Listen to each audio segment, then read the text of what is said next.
everybody, Eric here, Nomadic Fanatic. Uploading this video with some Nomad internet, link in the video description below. As I start this video, I don't know if this is ever going to make it on YouTube. And oftentimes when I do mechanical work on my own vehicles, they don't make the cut for whatever reason. However, I'm going to play along like this is going to get uploaded, although it may even be late. In fact, I'm almost sure this is going to be late. So I have a new tattoo on this arm already, and this is being shown after I got my tattoo. But I have a day here. If you've been with me for a while, you know the horror story of 2 years ago with Yoda and her brake job, her non-stop failing brake job from Les Schwab Tire. It was a nightmare from Washington State to Montana every 2 days. Warped drums in the back, and luckily one of the good things about Miranda is she is all disc brakes front to rear. That makes brake jobs a lot easier and gives me a little more self-confidence. Disc brakes back here as well, no more drums. And it's gotten to the point now where it's like, I got some time, even if the pads are okay and still 50%, which from what I can see, they're like 50%, I want to do the pads, at least. Also inspect the brakes, see if the rotors are okay, make sure the calipers are all working correctly, check all the lines while we got the tires off. This is just preventative maintenance on Miranda. There's nothing wrong with Miranda. She has a little bit of a squeal sometimes under heavy braking, but it's time to try and attempt to do the brakes, and if I have any problems, I have some friends nearby, so hopefully we can get her done today. We're gonna start with the fronts. Went to O'Reilly's and look at these monster there's only 2 pads in there. There's 2 in there, there's 2 more in there, plus some hardware. The back and the fronts are exactly the same. Got some brake cleaner, some .3 brake fluid, but I don't know if we're gonna need this just yet. Because if we don't need to bleed the brakes and release any brake fluid, if we're just doing the pads themselves, then maybe we can get away with not needing any more brake fluid. But I got it anyway. Also checked with O'Reilly's here in Lacey. They have the rotors front and back in stock and the calipers just in case, no matter what we run into.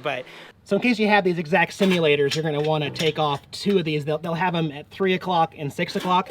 You pull these off. Those are the only 2 that are actually holding it on. Once those are off, these are all fake. And then the wheel simulator will come off. And then that'll come off, and then we have access to the real 10 lugs here. Andrew's got a bunch of tools over here, so he's gonna give me a hand here as we inspect the brakes and take this.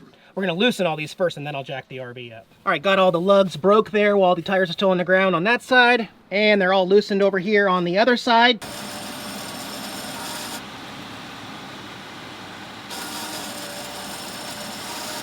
Before we go any further, I know I'm doing everything wrong like I love doing everything wrong. Don't do what I do, guys. Don't you dare do it how I do it. However, watch. It's gonna work, magically, even though it's all wrong. All right, so first time we got the tire off since I bought the RV. I mean, I guess they do kind of inspect it with Texas inspections, but they don't take the tire off and look, they just look. So let's look underneath and take a look. So first thing, rotors. They look fine. Well, I mean, we'll have to see more when we take the caliper off here, but there's no cracks like I've seen other times pulling this off and seeing a surprise. And if we look at the pads themselves, I don't see there's a lot of pad on the inside, but not so much on the outside. I don't know if you'd call that uneven wear or whatnot, or if that's possibly the noise that I'm hearing, the squeaking. But honestly, look at the top. See here on the top, they're not terribly bad. I mean, there's a lot of pad there, but not a whole lot of pad at the top there. So at least we're doing this before I need to get it done and I have a problem. Just gonna do the pads for now. Well, actually, let me show you something, because if we look at the new pads, they're thick in the middle, and then you have this part up here, which is kind of tapered. Well, I'm looking at the tapered part on there and getting worried, but really what that is that taper means you're at 50%. So once these pads are there and there's no more taper, then you're under 50%. So technically, the pads that we're looking at on there, they're still probably 65, 70% of actual, but I mean, I just want to do it today anyway. We're going to start with 100% front to back. That way I can inspect all of the rotors and all of the calipers and all the brake lines and make sure everything's okay. And I will know that here in late August of 2020, we at least have new pads all the way around Miranda. All right, so got the caliper off, and again, we can get a good look at how much brake pads. I really think it was closer to like 75%. They may have even done these at the Texas dealership there before I left, but you know, I put on a lot of miles, like 25,000 miles since then. And so we're gonna start over and put new pads in here. Each set of pads also includes brand new hardware and springs and stuff for that. So we're gonna go ahead and swap all this stuff, have brand new hardware. And then looking at the new one on the left and the old one on the right, yeah, I think I was right on about 65%. About 65% left. But because these are going to be thicker now, I got to work on the calipers and compress them a little more to get these to fit in, the new ones. So we're going to have to use a C-clamp there to push the pistons into the calipers a little more so that this whole caliper will fit back on with the new pads. All right, got the pistons compressed there, ready to take the new pads. Got the new hardware on there, got the 2 new pads on there.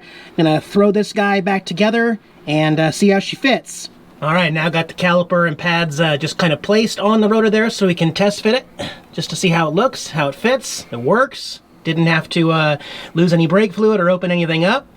Now I'm just gonna put pistons back on there, right there, and then see how she all looks and fits. All right, put some brake grease on the bolts before we put it back together. It's all on there secure. Everything is back to normal. Looks good. Last step's going to be to put on the tire and then have somebody test drive the RV to make sure everything went.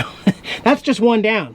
And we still got 3 more to go here. So we got a ways to go. And we got to get tricky with how we're going to pop up the other side over there to get the other wheel off the ground. But yeah, that was basically easy enough. The new hardware on there looks good. And didn't have to lose any brake fluid, so it's all good. That was easy. How come Les Schwab just can't figure this stuff out? I mean, come on!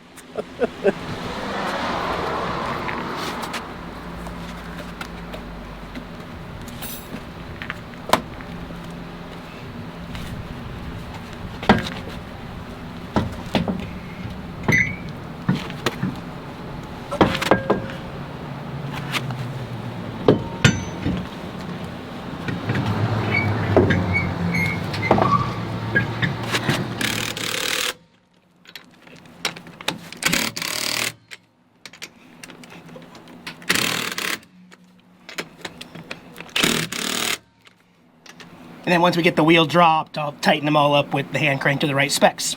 All right, well, the sun has set. It took a little bit longer to finish the other, the passenger side rear over there.